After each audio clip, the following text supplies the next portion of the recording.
My GF said, "I love you, but I'm not ready for the boring couple life.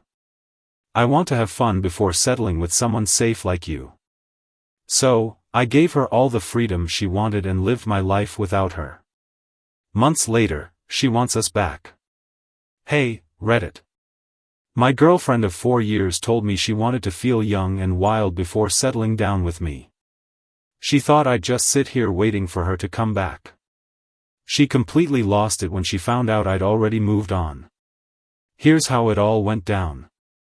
I, 32, male, spent 4 years with Tiffany, 29, female, thinking we were building something real. Met when we both had our, together. I'm an insurance claims adjuster in Charlotte. She did marketing for some tech company. The first 3 years were golden. We were that couple everyone else wanted to be. Weekend trips to Asheville, hiking, actual conversations over dinner. Instead of staring at phones like zombies, she'd bring me coffee in bed on Saturdays. I'd surprise her with concert tickets. Normal couple, that actually felt special. She was smart as hell, funny, ambitious. She'd get excited hearing about my fraud cases. Yeah, catching insurance scammers is apparently sexy when you're not dead inside yet. I'd help her with marketing campaigns, watch her crush client presentations. We felt like a team. Moved in together after 18 months. Found this sick place in Valentine. 2 bedrooms, decent kitchen, space for both our crap without feeling cramped. She decorated it like a magazine spread. But somehow it still felt like home. Cooking together on weeknights, Netflix binges, talking about getting a dog when we bought a house. Yeah, I was thinking marriage. Had been for over a year. Not desperate. Got to lock this down thinking, but genuine. Can't imagine life without her, she the one. All that cheesy garbage that sounds stupid until it's your reality. Then around year 3, things started getting weird. She'd scroll Instagram longer, showing me posts from her single friends hitting up clubs with this wistful tone that hadn't been there before. Started complaining about our routine. We were apparently boring now. I'd suggest alternatives like dancing lessons, rock climbing, weekend trips to new places. Nothing fixed whatever was eating at her. 2 people started poisoning the well. First was her sister Ruth. I used to think she was cool, but lately she'd been filling Tiffany's head with toxic, about experiencing everything before settling down. Real helpful advice from someone whose longest relationship lasted 6 months. Ruth would show up for weekly coffee dates armed with Tinder horror stories, telling Tiffany she was wasting her youth acting like an old married woman. Then there was Brianna, Tiffany's new 23-year-old coworker who treated Charlotte nightlife like her personal playground. This chick posted thirst traps with captions about living your truth and not settling for less. Started dragging Tiffany to girls' nights. My voice of reason, Hunter. My best friend Hunter saw right through the from day one. We've been tight since middle school. The kind of friendship where we can roast each other mercilessly, but would throw hands for each other without question. During one of our gaming sessions, we'd been running through some new RPG while Tiffany was out on another girl's night. Hunter paused mid-boss fight. "Dude, your girlfriend's having a midlife crisis at 28. That's like mathematically impressive. She's just figuring some, out. Yeah, she's figuring out how many dicks she can sample before settling for your reliable ass." Hunter never sugarcoated anything. I'm just saying when someone starts acting like being with you is a prison sentence, maybe it's time to start planning your escape route. The red flags were waving, but I figured it was just a phase. Everyone questions their choices sometimes, right? I thought staying consistent, being the man she fell for, would snap her out of it. I was wrong. 2 incidents should have told me everything I needed to know. But when you're 4 years deep in planning a proposal, you convince yourself rough patches are just obstacles to overcome. First, the birthday disaster. Tiffany's 28th birthday fell on a Friday. I planned what I thought was perfect.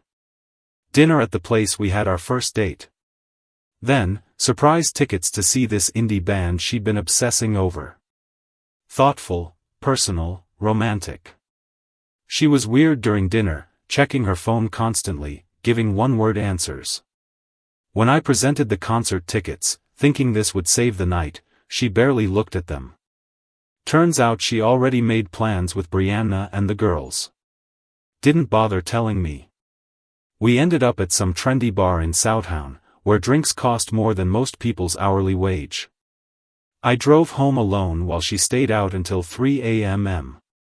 She Ubered back and passed out on the couch without saying a word.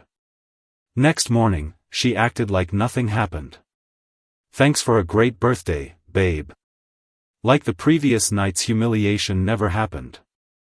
Then there was that work event. 3 weeks later was Tiffany's company holiday party. I'd gone to this thing for 3 years running, always getting introduced as her boyfriend, making the rounds together. This time was different from minute one. Tiffany found Brianna immediately and started treating me like her Uber driver instead of her date. She'd introduced me to new people as just Ryan with no context about who I was or why I was there. When her boss asked how long we'd been together, Tiffany laughed and said we weren't putting labels on anything right now. 4 years together, living together for 2.5 years. My name was on the lease. My toothbrush was next to hers, but we weren't putting labels on anything. Then this new guy, Derek, showed up. Some hotshot account manager, maybe 26, with one of those man buns that screams, "I peaked in college." Guy spent the entire night complimenting Tiffany, bringing her drinks, making inside jokes about work, __ I wasn't part of. And Tiffany, she loved every second of it. When I tried joining their conversation, Derek would steer it toward work topics I couldn't contribute to. When I suggested we dance, Tiffany was too busy networking. When I asked if she wanted to get some air, she told me to stop hovering. The ride home was silent until we hit our parking garage. Derek seems nice, I said, testing the waters. He is really adventurous, you know. Makes me feel like there's so much I haven't experienced yet. That night, lying next to someone who was mentally already gone. I should have started planning my exit. Instead, I started researching rock climbing gyms, trying to figure out how to become the exciting guy she wanted.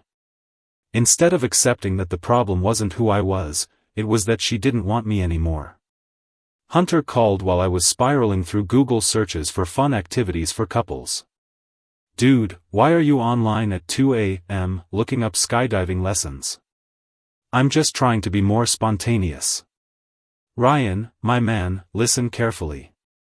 If someone makes you feel like you need to become a different person to keep them interested, that person is not for you. Also, you're afraid of heights, you absolute walnut. The ring in my sock drawer felt heavier every day, but I kept telling myself this was just a rough patch. I was working overtime to save something that was already dead.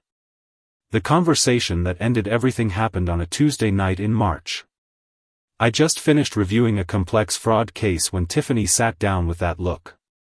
You know the one, the we need to talk face that makes your stomach drop, the break proposal. She launched into what was clearly a rehearsed speech about how she'd never really lived and needed to experience what it's like to be young and free before settling down with someone safe like me. Safe. There it was. She'd been talking to Ruth and Brianna, who both thought she was wasting her prime years acting like she's already married. She needed to get some things out of her system before she could really appreciate what I offered. The entitlement was staggering. She wanted to test drive other guys while keeping me on layaway like a backup appliance. "So, what are you saying exactly?" "I think we should take a break." "Not forever," she rushed to clarify. "Just until I figure this out. I need to know what else is out there so I can come back to you with no regrets. I just want to have fun before the boring couple life." She actually thought this was a favor to our relationship. She'd convinced herself that screwing around with exciting guys would somehow make her appreciate boring, reliable me. "You're asking me to wait around while you test drive other men to make sure I'm really what you want." She fumbled for words, probably realizing how it sounded when stated plainly. But then she doubled down with some __, about how if I really loved her, I'd want her to be sure about us. She wanted maybe 6 months, maybe a year, however long it took. A whole freaking year of putting my life on hold while she auditioned other dick to make sure mine was worth keeping. So, it's a breakup with the option to come back if your better plans don't work out. No, I'm not breaking up with you. I'm just asking for space to grow as a person, while dating other people. While exploring my options? Yes. At least she was being honest now. I sat there looking at this woman I'd been planning to propose to in 3 weeks. The ring was literally 20 feet away, waiting for the right moment that would apparently never come. For years of building something I thought was real, permanent, worth protecting. And she wanted to throw it all away to see if the grass was greener with the expectation that I'd still be here when she decided to come back. "Okay," I said. She looked surprised, like she'd expected more of a fight. "You want space to figure things out? You got it. Take all the time you need." What I understood was that the woman I'd fallen in love with had been replaced by someone who saw me as a retirement account instead of a partner. She packed a bag that night and went to stay with Ruth until we figured out the logistics. After she left, I sat in our apartment and pulled that ring box out of my sock drawer. $8,000 and 3 months of planning for a future that had never really existed. The next day, I returned that ring and got my money back. Took that $8,000 and built the ultimate gaming setup. Top-tier graphics card, custom cooling, the works. Tiffany used to complain that my old PC was too loud and took up too much space. Now I had a beast that could run anything maxed out. Hunter came over to help me set everything up. Didn't say a word about Tiffany leaving. Just showed up with drinks and cable management tools. Holy __, dude. This thing could probably run NASA simulations. He was installing my new graphics card with the precision of a surgeon. What's the cooling setup? Custom loop, dual radiators. Things going to be silent as a library, silent as your love life is about to be. He paused his work to look at me seriously, which for the record is probably a good thing. Now we can finally get back to completing that co-op campaign without someone complaining about us ignoring her. I also got a dog. Always wanted one, but Tiffany was allergic. She wasn't. She just didn't want the responsibility. Found this German Shepherd mix at a rescue. 2 years old, already house-trained. Named him Ziggy. Having a dog changed everything. Forced me to get up early for walks, gave me a reason to explore new trails, and turned out to be the best wingman ever. For the first time in months, I felt something I hadn't felt in ages. Relief. The morning after Tiffany left, I sat drinking coffee and thinking clearly. For the first time in months, no more walking on eggshells. No more trying to be exciting enough to hold her attention. No more managing someone else's quarter-life crisis. Within a week, I joined a boxing gym in Southtown. A real gym where guys went to hit, __, and get strong. The kind of place that smelled like sweat and leather. The owner, Mike, was this 50-year-old ex-Marine who'd done 2 tours in Afghanistan. No, __, philosophy. Show up, work hard, get better, or get out. He introduced me to his crew. Tommy the firefighter, Marcus the software engineer, Big Jim the construction foreman. These weren't guys sitting around talking about feelings. They showed up, worked hard, pushed each other to get better. I started going every day after work. The physical exhaustion was exactly what I needed. Something to focus on besides Tiffany's betrayal. I also hit the regular gym hard.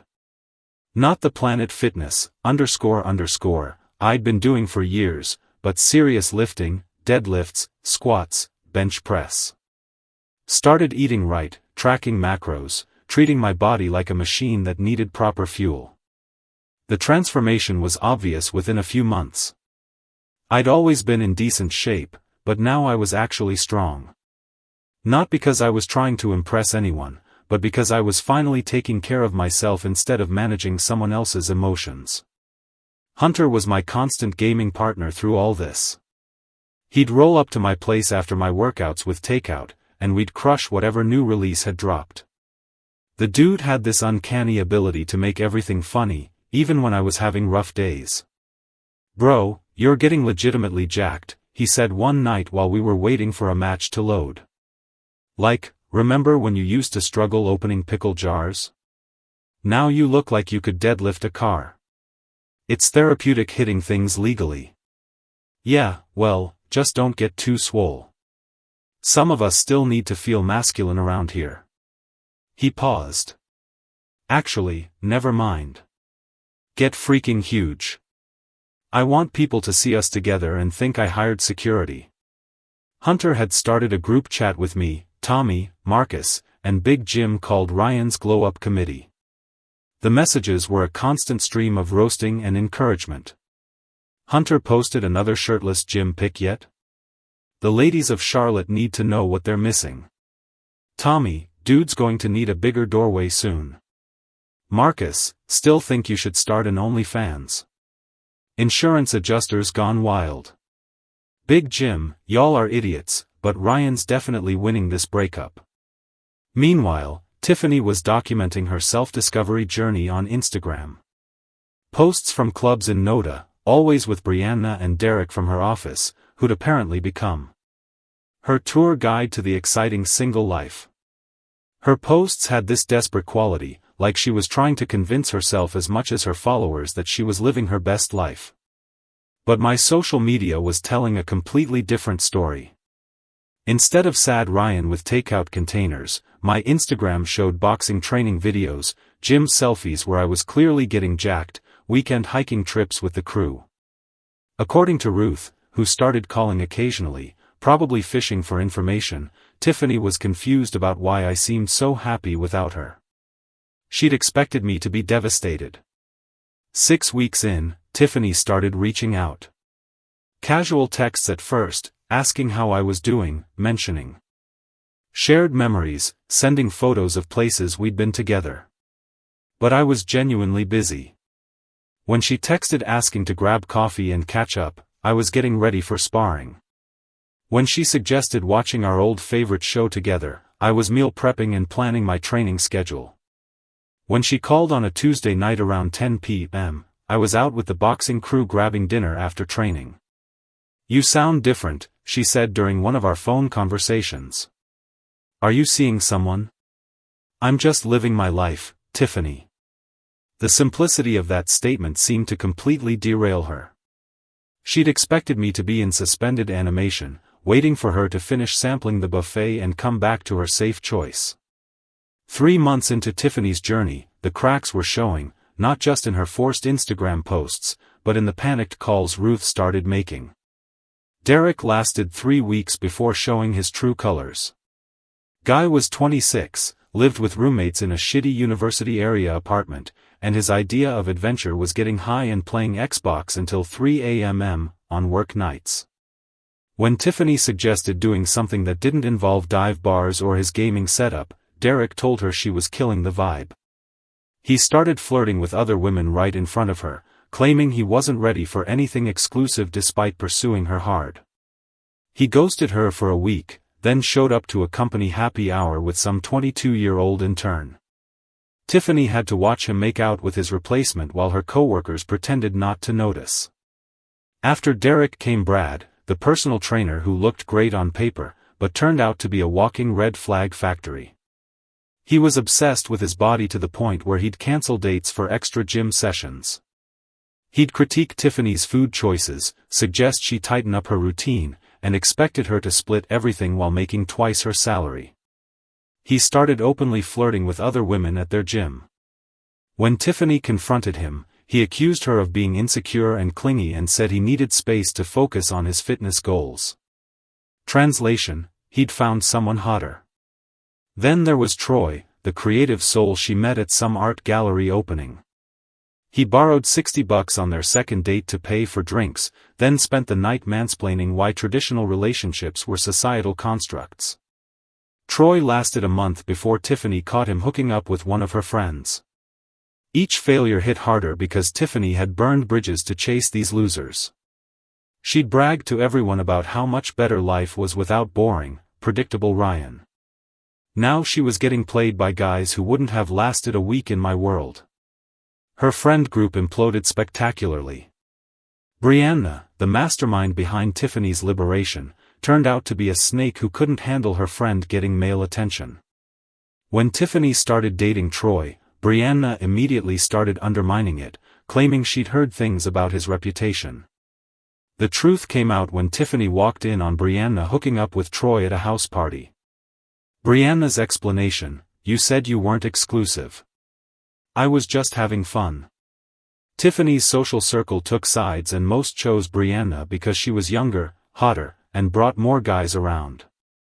Tiffany found herself excluded from group chats, uninvited to parties, basically ostracized from the scene she'd thrown away our relationship to join. Meanwhile, my life was getting better every week. Boxing had become addictive in the best way. I'd progressed from hitting bags to actual sparring. Mike had me working on technique, footwork, combinations. The confidence boost was incredible. But the real game changer was Haley. I met her at the regular gym where I was lifting. Veterinarian, 30, recently moved from Raleigh. Smart, funny, sarcastic as hell, and genuinely hot. More importantly, she was impressed by my dedication to training. Haley had her own apartment, her own life, her own hobbies. Turned out she was a gamer, too. Had a killer PC setup, and could trash talk better than most guys I knew. We started working out together. Sometimes coffee after the gym turned into dinner.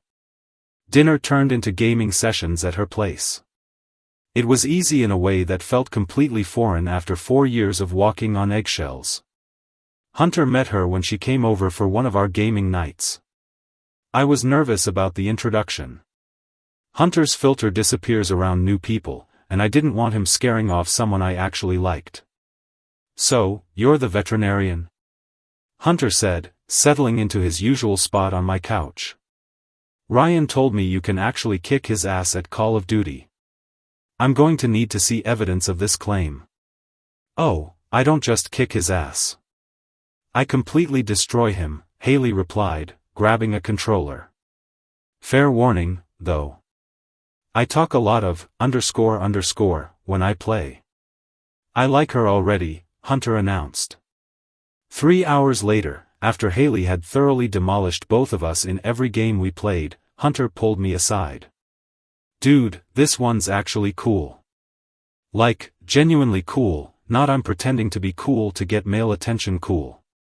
Also, she's better at games than you, which is both hilarious and kind of hot." The difference was night and day. Haley appreciated that I was disciplined about training instead of seeing it as obsessive. She thought my insurance work was interesting because I had stories about catching fraudsters. She loved that I was building new skills and friendships instead of seeing it as competition. With Tiffany, I'd felt like I was constantly auditioning for the role of boyfriend. With Haley, I felt like I was just myself, and that was more than enough. Tiffany's texts were getting more frequent and transparent. The casual, "How are you doing?" messages turned into obvious fishing expeditions about missing our Sunday cooking sessions and our anniversary restaurant having specials that made her think of me. Then she saw the Instagram post that broke her brain. I'd posted a photo from a hiking trip with Haley and Ziggy. Nothing coupley, just the three of us at a scenic overlook. Haley looked incredible. Natural beauty, genuine smile, clearly comfortable in her own skin. The complete opposite of the try-hard club photos Tiffany had been posting. Within an hour, my phone exploded with unhinged messages about who this basic girl was, how she was obviously fake and putting on an act, and how I was seriously seeing some random gym girl instead of working on us. Hunter's response when I showed him the text was immediate. "Bro, we need to document all this crazy. This is restraining order level insanity. And also, it's going to be hilarious to look back on when you're married to someone who isn't completely nuts." 6 months after Tiffany left to find herself, she called with that tone that said she'd made a decision and expected the world to accommodate it. She wanted to meet for dinner to have a real conversation about us. I agreed, partly out of curiosity and partly because I genuinely moved on. When she walked into the Plaza Midwood restaurant Thursday night, the change was obvious. Same physical appearance, but her energy was completely different. The confident woman who'd left had been replaced by someone who looked tired, uncertain, maybe even desperate. We ordered and made small talk, but I could see her building up to something. Finally, she took a deep breath and launched into her rehearsed speech, started saying how these past months had been eye-opening. She'd learned so much about herself and what really mattered. She was sorry for hurting me, but hoped I could understand she needed to explore those feelings instead of suppressing them and resenting me later, still making it sound like cheating on me was actually a favor to our relationship. Everything she'd experienced out there just confirmed what she already knew deep down. I was her person, the one she wanted to build a life with. She was ready now to commit and talk about marriage and kids and buying a house. Like this was some kind of reward I'd been waiting my whole life to earn. She was presenting her decision to settle for me like it was a gift I should be grateful to receive. She'd gotten all that wild stuff out of her system and could now truly appreciate what I offered. She kept saying how grateful she was that I'd been patient and understood what she needed to do. "You were right to wait for me," she said with a smile that probably would have worked 6 months ago. "I know it was hard, but this is exactly why we're perfect together. You're stable and reliable, and now I know for sure that's what I want. We can pick up where we left off, and it'll be even better because I got all my doubts out of the way." She actually reached across and squeezed my hand like we were already back together. Like this dinner was just a formality before we resumed our regularly scheduled relationship. "I'm thinking we could move somewhere bigger," she continued. Apparently having planned our entire future during her Uber ride over. "Maybe start looking at houses in Myers Park. I know you've been saving money and my career is really taking off now. We could be engaged by Christmas if we wanted." I listened to her entire presentation without interrupting. Watching this woman who had once been the center of my universe trying to reclaim a position that no longer existed. When she finished, I was quiet for a long moment. I was amazed at how completely different I felt sitting across from her. "Tiffany, I think there's been a misunderstanding. I wasn't waiting for you." The confusion that crossed her face was almost comical, like I'd told her the sky was green. "What do you mean you weren't waiting? We agreed to take a break so I could figure things out. And now I have. This is what breaks are for, Ryan." Apparently, she thought taking a break was like hitting pause on Netflix. Everything would be exactly where she left it when she decided to resume. "I'm seeing someone seriously now. Haley, she's a veterinarian and she chose me first. Not after exhausting other options." The change in her face was immediate and ugly. Her whole entitled confidence crumbled into something petty and vicious. "Are you freaking kidding me?" Her voice got loud enough that other diners started looking over. "You're seriously throwing away 4 years for some random, __, you just met. Her name is Haley, and I don't give a, __, what her name is. What does she even know about you? Does she know you hate mushrooms? Does she know you get weird about horror movies? Does she even make good money? Veterinarians don't make, __, Ryan. I looked it up. You're going to struggle financially with someone like that when you could have me. She chose me and I'm happy with her. It's over, Tiffany."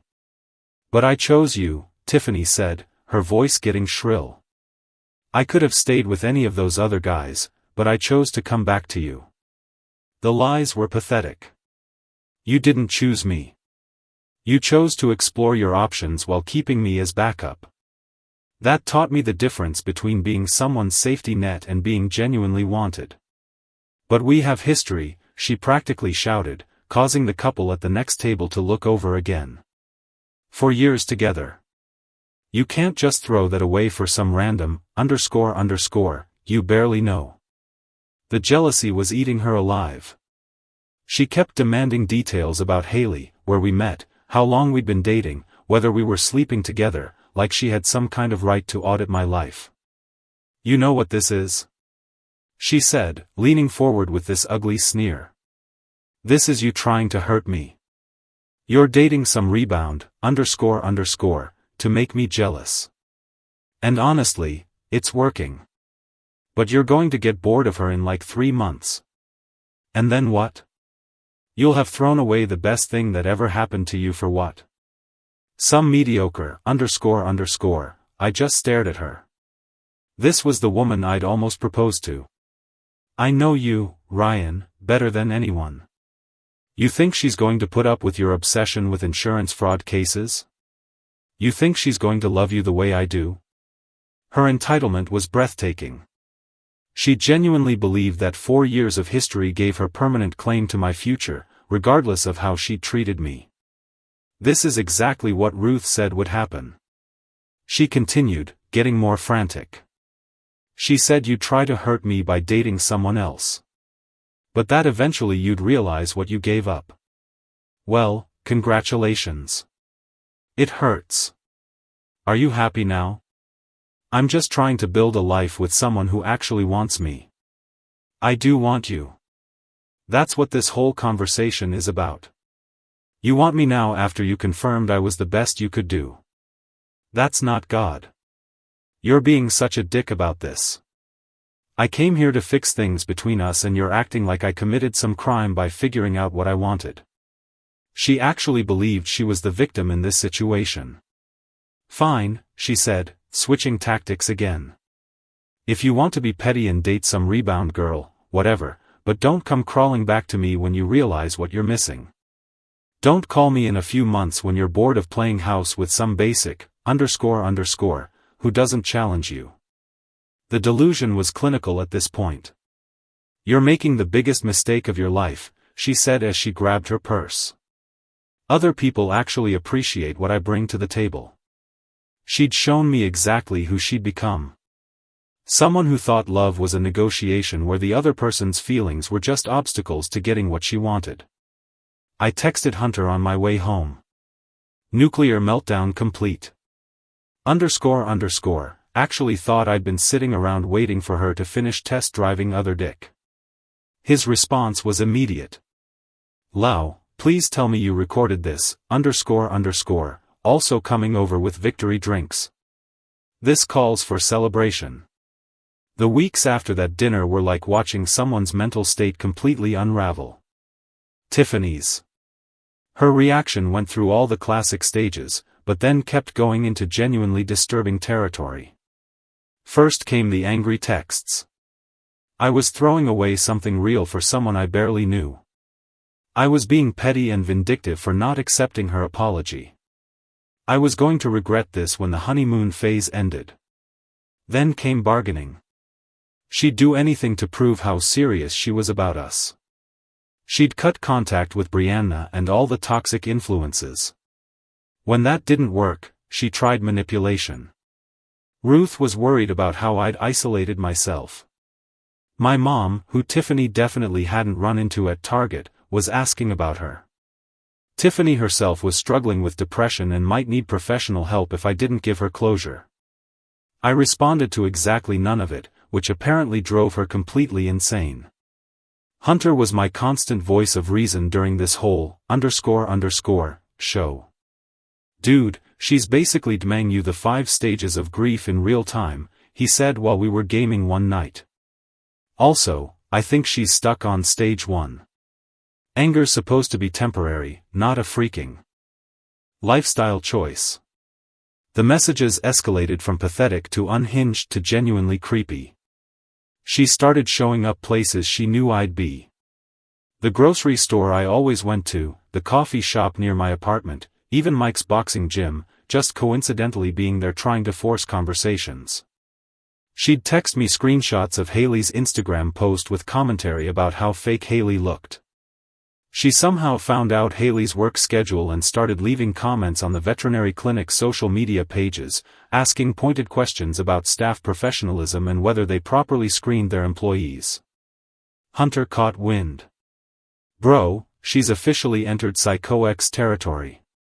Time to start documenting everything." He pulled up his phone. Screenshot every crazy text. Save every weird comment she makes. This ___ is 2 steps away from boiling a rabbit on someone's stove. The real psycho ___ started when she created fake Instagram accounts to stalk both of us. She'd like old photos from years back, then unlike them. She'd watch all my stories within minutes of posting.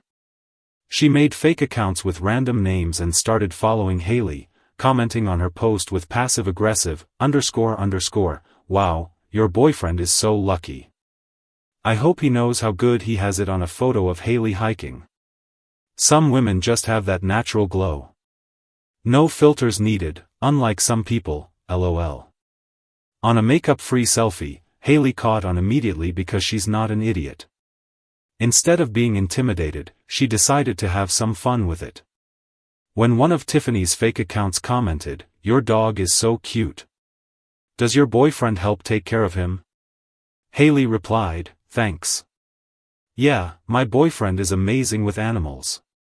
Way better than my ex's ex, who was apparently allergic to responsibility." Tiffany's fake account started getting more aggressive. The back and forth was freaking brutal. Haley was absolutely roasting Tiffany without even knowing her real name, just based on the obvious desperation behind these fake accounts.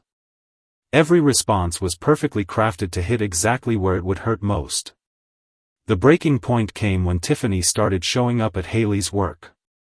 She'd bring some random dog in for consultation and try to pump the staff for information about Haley's schedule, her relationship status, whether she seemed stable or was just rebounding. Haley's coworkers told her about the weird woman asking invasive questions. And Haley immediately put 2 and 2 together. That's when she screenshotted everything and sent it to me. The fake account messages, the work stalking, the social media harassment, it was all documented. We had been collecting evidence. "Your ex is completely unhinged," Haley said when she showed me everything. "This isn't heartbreak. This is obsession. And honestly, it's starting to feel dangerous." She was right. When Tiffany started driving by Haley's apartment building, Haley caught her on the security cameras. We decided enough was enough. I filed for a restraining order. Hunter came with me to the courthouse for moral support and because he wanted to see justice served in real time. "This is like Christmas morning," he said as we walked up the courthouse steps. "Watching a crazy ex get legally ___ slapped for being a stalker. Peak entertainment right here." The restraining order process was surprisingly straightforward when you have that much documented evidence. Screenshots of the fake accounts, security footage of her stalking Haley's apartment, witness statements from Haley's coworkers about the consultation visits. It painted a clear picture of escalating harassment. Tiffany showed up to the hearing looking like she'd crawled out of a dumpster. The obsession had clearly taken a toll. She tried to play victim, claiming she was just concerned about my mental health and that Haley was manipulating me against old friends. The judge wasn't buying it. The restraining order was granted for 1 year with possible extension if needed. No contact, no social media interaction, no showing up at places she knew we'd be. Violation would result in immediate arrest. Tiffany looked like someone whose entire reality had collapsed. She'd gone from a confident woman exploring her options to restraining order recipient in less than a year. Haley and I went out for dinner to celebrate that night because we could finally move forward without looking over our shoulders. 3 months after the restraining order, Ruth called to tell me Tiffany had moved back to her hometown in South Carolina. Apparently, the social isolation, job stress from her workplace harassment incidents, and legal costs had become too much to handle in Charlotte. "She seems to be getting help," Ruth said. "I think she finally realized how badly she messed up." "Good for her," I said, and meant it. 6 months later, Haley and I moved in together. She brought her books and plants and coffee addiction. I brought my training gear and my understanding that love shouldn't feel like work. Hunter helped us move, naturally turning the whole process into a roast session about my organizational skills and Haley's book collection. "Jesus Christ, Haley, how many books about veterinary medicine do you need? Are you planning to operate on dinosaurs?" He was carrying a box labeled textbooks heavy as hell. Says the guy who owns 17 different gaming keyboards. Haley shot back. "Those are specialized tools. You just have 17 books about cow diseases." A year after that, we got engaged. The proposal wasn't some elaborate Instagram production. Just the two of us after a morning hike, both sweaty and tired and absolutely certain this was what choosing each other looked like. Hunter's reaction when I told him about damn time. "I was starting to think you were going to propose to your protein powder instead." Tommy and the boxing crew were at the wedding. Marcus' side business had taken off and he flew back from a client meeting just to be there. Big Jim handled all the setup because the man could build anything. Hunter was my best man, obviously. His speech was a perfect blend of roasting and genuine sentiment. I've known Ryan since we were 12, and I've watched him make exactly one good decision in his entire life, dumping the psycho and marrying the veterinarian. After the wedding, Tiffany sent me one message from an unknown number. "I hope you're happy. I know I messed up and I am really sorry. Congratulations." You know, Ty never replied, but I genuinely hope she finds what she wants.